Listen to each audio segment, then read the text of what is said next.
আমাদের দেশের কুরবানি কি জানেন? 4 জন মিলে কুরবানি দিয়েছে একটা গরু দিয়ে বসে গোশ কাটছে।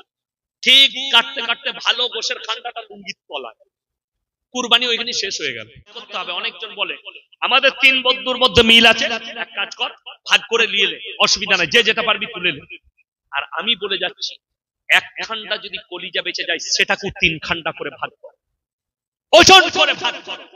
এই জন্যই যদি বলেন 3টে ভাগ করে এলে যে যেটা পারবি তোল, 3 জনের মধ্যে একজনের মন যদি মনে মনে করে সারা বুধের মালটাই ভালো আছে ওইটাই তুলবো আমি, যা হবে বাস 3 জনেরই কুরবানি শেষ। আপনি তো পরামর্শ নেবেন না, ফোন কখন করে জানেন?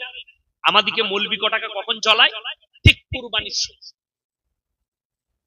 হাটে গিয়ে ফোন করছে, মুর্শিদাবাদ থেকে একজন আমাকে ফোন করছিল এই বছর, হুজুর কোথায় আছে? মাদ্রাসায় গো। কি হলো? এ বেলডাঙ্গা হাট থেকে কইছি। কি হয়েছে বা? একটা গরু না একটু পা টেনে টেনে চলছে হুজুর, ওটা কুরবানি হবে? আমি বলি লিয়েলে, ও যেমন পা টেনে টেনে চলছে তুই পা টেনে টেনে জান্নাতে ঢুকবি। আমি বলি হাটেতে আর ভালো গরু নাই, ওটাই পেলি?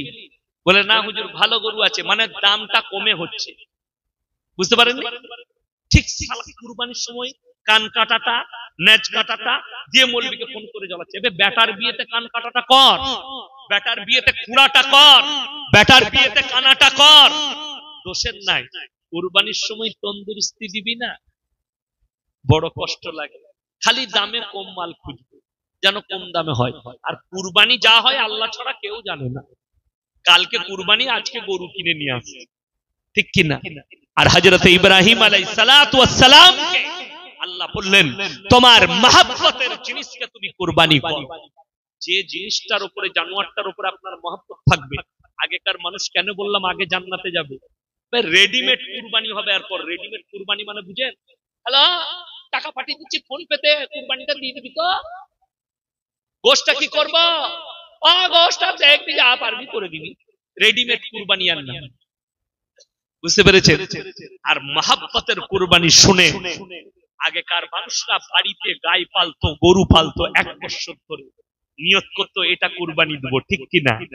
তারপরে যখন জানোয়ারটা জবাই হতো, বাড়ির যে মালকিন থাকতো, মেয়ে যে তাকে পানি খাওয়িয়েছে, যে তাকে খাবার দিয়েছে, তার চোখ দিয়ে টপ টপ করে পানি পড়তো আমার মহব্বতের কুরবানিটা। আর ওই চোখের পানি নয়, ওই রক্তর ফুটা পড়া মাত্র আল্লাহর বারগাহে কবুল হয়ে যেত। আর আপনি বলছেন আজকে জানোয়ার কিনবো আর কালকে কুরবানি দেবো। আপনার জানোয়ারের প্রতি মহব্বত নাই, মাংস খাবার জন্য কুরবানি। কুরবানি মানে জানেন? ত্যাগ, মহব্বতের জিনিস, অহংকারকে, আত্মগরিমাকে, আপনাকে যত রকমের অহংকার আছে সব হিংসা বিদ্বেষকে কুরবানি করো। আমাদের দেশের কুরবানি কি জানেন? 4 জন মিলে কুরবানি দিয়েছে একটা গরু দিয়ে বসে গোশ কাটছে। ঠিক কাটতে কাটতে ভালো গোশের খান্ডাটা লুঙ্গির তলায়, কুরবানি ওইখানে শেষ হয়ে গেল। বুঝতে পারেন? শুনেলেন খুব ভালো করে, ওইটাকে কুরবানি করতে হবে। আমরা উলামারা বলছি ওই জিনিসটাকে কুরবানি করতে হবে। আর তোমার মহব্বতের জিনিস, হিংসা আমাদের মধ্যে যেন না থাকে। জোরে বলুন ইনশাআল্লাহ। ভাগ এমন করতে হবে। অনেকজন বলে আমাদের 3 বন্ধুর মধ্যে মিল আছে, এক কাজ কর ভাগ করে নিয়ে নে, অসুবিধা নাই, যে যেটা পারবি তুলে নে। আর আমি বলে যাচ্ছি, 1 খান্ডা যদি কলিজা বেঁচে যায় সেটাকে 3 খান্ডা করে ভাগ কর, ওজন করে ভাগ কর। এই জন্যই যদি বলেন 3টে ভাগ করে এলে যে যেটা পারবি তোল, 3 জনের মধ্যে একজনের মন যদি মনে মনে করে সারা বুধের মালটাই ভালো আছে ওইটাই তুলবো আমি, যা হবে বাস 3 জনেরই কুরবানি শেষ। বুঝতে পেরেছেন? হাসি লয়, খুব দামি কথা বলছি, উলামাদেরকে জিজ্ঞেস করুন, খুব মারাত্মক কথা। আপনাদের মজাক মনে হচ্ছে, এইখানেই তো আমাদের ঈমান দুর্বল হয়ে গেছে। ওই জন্যই তো আমাদের খালি 2টো কাজে রেখেছেন। কিভাবে বিয়ে দিবেন, আগে বাকরপুর মাদ্রাসায় উলামাদের সাথে বসে পরামর্শ করবেন যে এখানে নিকাহ হবে, কিভাবে করছি, এত টাকা দেলমোহর করেছি। কিংবা আপনার জানা ভালো আলেমকে, আপনার ইমামকে জিজ্ঞেস করবেন না যে বিয়ে দিচ্ছি 80,000 টাকায় 200 টাকা দেবো, হুজুর ঠিক আছে কিনা? হুজুর আমার ছেলের 15,000 টাকা দেবো, 15,000 টাকায় ধারে খালি 50 টাকা দেবো, লগো বিয়ে হবে কিনা? কিভাবে সুন্নত তরিকা হবে, মেয়েদিকে স্টেজে বসাবো কিনা, বাড়িতে রেখে। আপনি আমার দেশে চলুন, এই বিবাহ দেখতে পাবেন। নাই। মেয়েরা বাড়িতে থাকবে, জলসা থেকে বললে বিয়ে হয় না, আমার মাদ্রাসার জলসায় বিয়ে হয়, নিকাহ পড়া। কিন্তু মেয়ে বাড়িতে থাকবে, খালি মেয়ের এজেন্ট চলে আসবে, উকিল এজেন্ট নিয়ে আসবে, বাস। পুরুষের এজেন্ট নিয়ে নেওয়া হলো, তোমার সঙ্গে নিকাহ দেওয়া হলো, তুমি কবুল করলে, আলহামদুলিল্লাহ আমি কবুল করিলাম, বাস। বারাকাল্লাহু লাক ওয়া বারাকাল্লাহু লানা ওয়া জামা বাইনাকুমা ফিল খায়র, দোয়া করে দাও, হয়ে গেল, নিকাহ শেষ। দরকার কাণ্ড কারখানা শেষ না। এই আমি বিয়ে করতে গিয়ে ওরকম বিপদে পড়ে এলাম, বুঝতে পারলে। আমি বিয়ে করতে গেছি, প্রথমেই বিয়ে পড়ানোর জন্য বললে যে বাইরে চলে, আমি এইখানেই পড়াবো, চলে গেল সব। বিয়ে পড়ানোর পরে দেখছি আবার শরবত আর এটা কি রে, আমার সম্পর্কে শালি হয় কি, এটা বলছে তোমাকে একটু খেতে হবে, তারপরে আবার বউটা খাবে। আমি আমার একটা ছাত্রকে বললাম গোটা শরবতটা খাবে, শেষ করে দিল, পানিটাও খেয়ে। পানটা আমি একটা ছাত্রকে বললাম খেয়েছিস, বলে জি নাস্তা করে যাবে, পানটা চিবিলে হজম হয়ে যাবে। সে বলে হলো খেতে না, একটু কেটে নিতে হয়, আবার তুই জালো পেলে তাহলে আমি বুঝবো। গিয়ে বললে মৌলী সাহেব কিছুই মানে নাই। বিয়ে পড়ানোর পরে, নামাজের পরে আমার কাছে দুজন এলো, বৃদ্ধ বাবাজি, হুজুর আপনার কাছে আসতে সবাই ভয় করছে, তো এক কাজ করুন, যা করেছেন না করেছেন, একবার খালি আপনাকে দেখবে বলছে সবাই, তো আপনি একবার আলমতলা, আমাদের আপনাদের কি বলে, আমাদের আলমতলা বলে, মধ্যখানে বসে করা কি বলে, সুপার সুপার। হ্যাঁ, তো আমি বললাম ঠিক আছে চেয়ার লাগাও। বেরিয়ে দেখছি দুটো চেয়ার, তো আমি বাঁ দিকে চেয়ারে বসে পড়লাম, আমার বউকে নিয়ে এসে ডান দিকে, চারিদিকে মেয়েরা দাঁড়িয়ে আছে। বুড়ি তিনটে মেয়ে বলছে হলো জামাইকে ডান দিকে বসতে হয় আর বউকে বাঁ দিকে, না হলে বিয়ে ভেঙে যায়। আমি চিল্লিয়ে বললাম হলো আমারটাই আগে ভাঙু। তোমার দুটো বিটি হয়ে গেল, এখনো সেই দাদি দিকে দেখা হলো, এমন হ্যালো এখনো বিয়ে ভাঙে না, কি জানি লোক কেন তোদিকে কেলানি দিবে প্রেস্তার। কুসংস্কার, আল্লাহ হেফাজত করুক এরকম মায়েদের কাছ থেকে সমাজকে। আপনারা জানেন আল্লাহ নবী সাল্লাল্লাহু আলাইহি সাল্লামের জামানায় মসজিদের ভেতরে নিকাহ হয়েছে, মসজিদের ভেতরে বিচার হয়েছে, যার কারণে সেখানে অন্যায় কাজ হয়নি। আজকে ওই নিকাহটা বেরিয়ে প্যান্ডেলে আসার কারণে যত রকমের হারাম কাজ আমাদেরকে লিপ্ত করে দিয়েছে। আজকে বড় কষ্ট লাগে, আমাদের মতো মৌলবীকে বিয়ের মজমায় দাওয়াত দিয়ে সেখানে ভিডিও ক্যামেরা চলে, আমরা মৌলবীরা প্রতিবাদ করলে সেই মৌলবীকে গালি দেয় সমাজের লোক।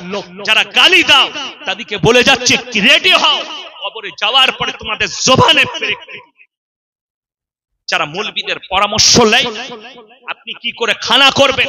আজকে আমাদের সমাজে বিবাহ হয়, বিবাহের খানাতে একটা প্যান্ডেলে নারী আর পুরুষ একসাথে বসে খায়, ঠিক বলছি না ভুল বলছি? একটা প্যান্ডেলে। আর আমার মায়ের যে পোশাক পরে প্যান্ডেলে যায়, শয়তানু এদিকে দেখে লজ্জা পায়। সেখানে কি করে মৌলবীদিকে দাওয়াত দিতে, আমি জানেন এই ধিক্কারে আজ 15টা বছর বিয়ের বাড়িতে খাওয়া ছেড়ে দিয়েছে, প্যান্ডেলে খেতে যায় না, কোনো বিয়ে বাড়ি দাওয়াত দিলে তাদের কাছে আমি অহংকারী হয়ে যাই। ইয়াসিন সাহেব বড় বক্তা হয়ে গেছে, সে অহংকারী হয়ে গেছে, কিন্তু বাস্তব কথা আল্লাহ আমার মধ্যে অহংকার দেয়। আমি খালি চিন্তা করি ওই পাপের জায়গায় পা দিলে আমি আল্লাহর কাছে জবাব দেব কি করে, প্রতিবাদ না করে। আমি যদি চাই আমার আল্লাহর কাছে কি করে আমি দাঁড়াবো কিয়ামতের দিনে। আমাদের মতো মৌলবীকে আল্লাহ কিয়ামতের দিনে ধরবে, তোমাদের চোখের সামনে অন্যায় হয়েছে প্রতিবাদ করতে পারো। আজকে আপনি আমার এলাকায় গিয়ে খোঁজ নেবেন, আমাদের বাড়ি, আমাদের 4 ভাইয়ের 4টা বউ, আমার মা, আমার বোনরা, আজ পর্যন্ত কেউ রেকর্ড করতে পারবে না প্যান্ডেলে বসে একদিন খানা খেয়েছে। কারোর হিম্মত নাই দাওয়াত দিতে আসে। আমার নিজের আত্মীয় বিয়েতে দাওয়াত দিতে এসেছিল, আমার স্ত্রীর লেগে বলছে বিটিকে 1 সপ্তাহ আগে নিয়ে যাব। আমি বললাম আমি ওই বইটা পড়ি নাই, যদি নিয়ে যেতে চাস একবারে গুটিয়ে নিয়ে যাবে, সবকিছু গুটিয়ে নিয়ে পালিয়ে যাবে, আমার ঘরে আর খাই না। আর আমি ওই বই পড়ি নি। বলে কবে? আমি বললাম বিয়ের দিনে যাবে, শর্ত হচ্ছে বাড়ির ভেতরে থাকবে, বাড়ির ভেতরে খাবো, আমি প্যান্ডেলে খাবো। আমি নিজে আমার জীবনে 3টে বিয়ে থেকে পালিয়ে এসেছি, যেমনি গাড়ি থেকে পা বার করেছি ড্যান্স হচ্ছে, গান হচ্ছে, আমি ড্রাইভারকে বলেছি যে উপহারটা এনেছি পৌঁছে দাও। এসে বলেছে ভুল হয়ে গেছে, ছোট ছেলেরা করছে, আমরা সে তো করবি, তোমরা তো হিজড়ে, ওরাই মরদ, বাচ্চাগুলোই মরদ। বললে হুজুর একটু নাস্তা করে যান। আমি বললাম তোর মতো এইরকম হাজারো নাস্তা ইমানের উপরে টিকার কারণে আল্লাহ তাআলা রোজ আমাদের দস্তরখানে, মৌলবীদের দস্তরখানে, আমাদের এটার লোভ দেখিও না। তোমার এই বিয়ে বাড়িতে হারাম কাজ হচ্ছে, আমি আল্লাহর কাছে সাক্ষী হতে পারবো। পালিয়ে গেলাম, আমার স্ত্রীর কাছে ফোন চলে গেছে, হুজুর পালিয়ে গেছে না খেয়ে, আমাকে ফোন করছে যে তুমি পালালে কেন, বলতে পারতে গান বন্ধ করে দিত। আমি তাকে বললাম, খেপি, আল্লাহ আমাকে অভাব দেয়নি, আমরা মাদ্রাসায় ডাল আলু খেয়ে মানুষ হয়েছি, কিন্তু আল্লাহ আমাদের মুখে হারাম তুলে দেয়। আমাদের জন্য দামি খাবারটা প্রযোজ্য নয়, হালাল জায়গাটা প্রযোজ্য। আমাদের জন্য হারাম জায়গাটা প্রযোজ্য নয়, আমাদের জন্য হালাল জায়গাটা প্রযোজ্য। যেহেতু আমরা হচ্ছে দিনের দায়ী, আল্লাহ আমাদেরকে ধরবেন কিয়ামতের দিন, উলামাদেরকে পাকড়াও করবে। যদি আমাদের চোখের সামনে অন্যায় হয় আর প্রতিবাদ করতে না পারে, কি জবাব দেব আল্লাহর কাছে, কিভাবে দাঁড়াবো? ওই জন্য মুসলমান, যদি আল্লাহ আপনাকে ওয়াকাত না দেয়, দুটো প্যান্ডেল করা, মেয়েদের প্যান্ডেল আলাদা, এমন কি মেয়েদের প্যান্ডেলও আলাদা করতে হবে, মেয়েদিকে মেয়ে রাখা হবে, তবে হচ্ছে শরিয়ার কাজ। মেয়েদিকে মেয়ে রাখা হবে, ছেলেদিকে ছেলে রাখা হবে, তবে খানা খাবে। আমার ছোট ভাইয়ের বিয়ে আমি রেকর্ড করেছি, মেয়েরা বাড়িতে খাবে, ছেলেরা প্যান্ডেলে খাবে। আমার গোটা ঘর আমি খাবারের জন্য করে দিয়েছিলাম, মেয়েদিকে ইজ্জতের সাথে, মায়েদের ইজ্জত আছে, তারা বাড়িতে খাবে। একটা প্যান্ডেলে আমি বসবো চেয়ারে, 4টা করে টেবিলে চেয়ার লাগে, আর সেখানে আর একটা আমার পাশে অন্য মেয়ে বসবে, আর সেখানে বসে আমাদের মতো মৌলবীরা খাবো। বড় কষ্ট লাগে। বিয়ে পড়ায়, আর বিয়ে পড়ানোর সময় সেইখানে নারী পুরুষকে এক কাছে বস করাবে, এত বড় আসপর্দা। এই সমস্ত হারাম কাজগুলো আজকে আপনাকে প্রতিবাদ করে বলে যাচ্ছি। আজকে মুসলমান বিয়েতে গান বাজনা করে, আপনাদের এখানে হয় না মশাই? আল্লাহ হয়, কত কষ্ট জানেন? একটা ইমামকে বিয়ে পড়ানো 500 টাকা দিতে গেলে এই হারাম করতে লজ্জা লাগে। ইমাম সাহেব যদি বলে 500 টাকার আর যুগ আছে, 1000 টাকা দিলে ভালো হতো। হারামখোর সকালবেলায় চা দোকানে সমালোচনা করে, আমাদের ইমাম চেয়ে 1000 টাকা নিয়েছে, কিন্তু কোনোদিন সমালোচনা হয় না এই হারামখোর মুসলমান হয়ে তার বেটা বিটির বিয়েতে গান আর বাজনা করেছে। 5000 টাকা ডিজে বাজিয়েছিস, 5000 টাকা যদি ইমামের হাতে দিতিস বিয়ে পড়ানো, গান না বাজিয়ে ওই টাকা দিলে, আরে ইমাম ফজরের নামাজে দোয়া করতে, আল্লাহ অমুকের মেয়েকে সুখী কর। ইমামকে দিলে ক্ষতি হতো না লাভ হতো? বাবা লাভ হতো, কিন্তু আপনি দিয়েছেন কাকে? শয়তানকে। কোরআনে আছে, ওয়া আতিদাল কুরবা হাক্কাহু ওয়াল মিসকিন ওয়া ইবনাস সাবিল ওয়া লা তুবাদ্দির তাবদীরা ইন্নাল মুবাদ্দিরিনা কানু ইখওয়ানাশ শায়াতিন ওয়া কানা আশ-শাইতানু লিরাব্বিহি কাফুরা। হে নবী, অপব্যয়কারী হচ্ছে শয়তানের ভাই। গান বাজনায় টাকা খরচ করা, এটা অপব্যয় না? অপব্যয় নয়? অপব্যয় করেছেন আপনি, শয়তানের ভাই। শয়তান জান্নাতি না জাহান্নামী? কথা বলেন। শয়তান জাহান্নামী, তার ভাই যে হবে সে কি করে জান্নাতে যাবে? সবাই নিয়ত করেন, আজ থেকে আমরা উলামাদের পরামর্শে চলবো। জোরে বলুন ইনশাআল্লাহ, আরো জোরে বলুন ইনশাআল্লাহ। আলেমদের সংস্পর্শে থাকুন যদি বাঁচতে চান। এই কমের পেছনে 2 লাখ মিডিয়া লেগে আছে। মায়েদিকে বলবো, বাড়ি থেকে কম বের হও, পর্দায় বেশি থাকার চেষ্টা করো, বাড়িতে বেশি থাকবে, বাইরে কম যাবে। তোমার জন্য বাজারে জায়গা কম, ঘরেতে জায়গা বেশি করবে। সকলে জোরে বলুন ইনশাআল্লাহ। ঘরের মধ্যে বারান্দায় থাকতে ভালোবাসো, কিন্তু আমাদের কষ্ট কি জানেন? এখন দেখবেন ঈদের সময় খালু ঘরে, খালা সুজাপুর বাজারে। খালুর আন্ডার প্যান্ট খালা কিনতে গেছে। ওই মতিরমন ভাই চলে এখানে বসে, সরা এই দেখ চলে। হ্যাঁ, আমার ভাই পরবর্তী বক্তা চলে এসছে।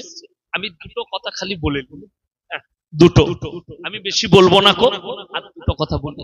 আমার ভাই একটা কথা মাথায় রাখবেন, আমি আপনাদেরকে কোরআন শুনিয়ে দিচ্ছি, মায়েরা শোনো। কান খুলে শোনো, কিয়ামতের দিনটা বড় ভয়ানক দিন হবে, বড় ভয়ানক দিন।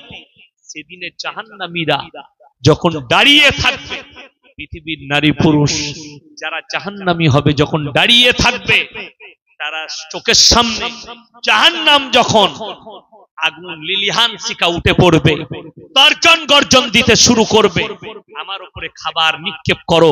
জাহান্নামের তর্জন শুনে বেঈমান কাফেররা জাহান্নামীরা কি বলবে জানেন? রব্বানা আবসারনা ওয়া সামিনা ফারজিনা নামাল সলিহা ইন্না মুকিনুন। ওগো আল্লাহ, আজকে আমরা লিলিহান শিখা দেখতে পাচ্ছি, জাহান্নামের তর্জন গর্জন শুনতে পাচ্ছি। আর একবার আমাদিকে দুনিয়াতে ফিরিয়ে দাও, আর একবার দুনিয়াতে পাঠিয়ে দাও, আমরা ভালো কাজ করব, নেক আমল করে আনবো। কুরআন বলছে লামলা আন্না জাহান্নামা মিনাল জিন্নাতি ওয়ান নাসি আজমাইন। হে আমার নবী বলে দাও, কিয়ামতের দিনে আল্লাহ উত্তর দেবেন, আজকে আমি জাহান্নামকে জিন এবং ইনসান দ্বারা পরিপূর্ণ করব। আর মারাত্মক ব্যাপার শুনেলেন। অপর জায়গায় আল্লাহ বললেন ইয়াউমা ইয়াফিরুল মারউ মিন আখি ওয়া উম্মিহি ওয়া আবি ওয়া সাহিবাতিহি ওয়া বানি লিকুল্লি ইমরিন মিনহুম ইয়াউমাইদিন শানুন ইউগনি। হে নবী বলে দাও, কিয়ামতের দিনে স্বামী স্ত্রীর কাছে ছুটে যাবে। স্বামী বলবে, স্ত্রী বলবে দুনিয়াতে আমার কোনো স্বামী ছিল না। স্বামী বলবে স্ত্রী ছিল না। বাপ বলবে বেটা ছিল না। বেটা বলবে বাপ ছিল না। মা বলবে বিটি ছিল না। বিটি বলবে মা ছিল না। কেউ কারুর জন্য এতটুকু বোঝা বহন করবে না। কিয়ামতের দিনটা বড় ভয়ানক দিন। আল্লাহ যেন আমাদের জন্য আসান করে দেয়। সকলে জোরে বলুন আল্লাহুম্মা আমিন। ওয়া আখিরু দাওয়ানা আনিল হামদুলিল্লাহি রাব্বিল আলামিন। আসসালামু আলাইকুম ওয়া রাহমাতুল্লাহি ওয়া বারাকাতুহু।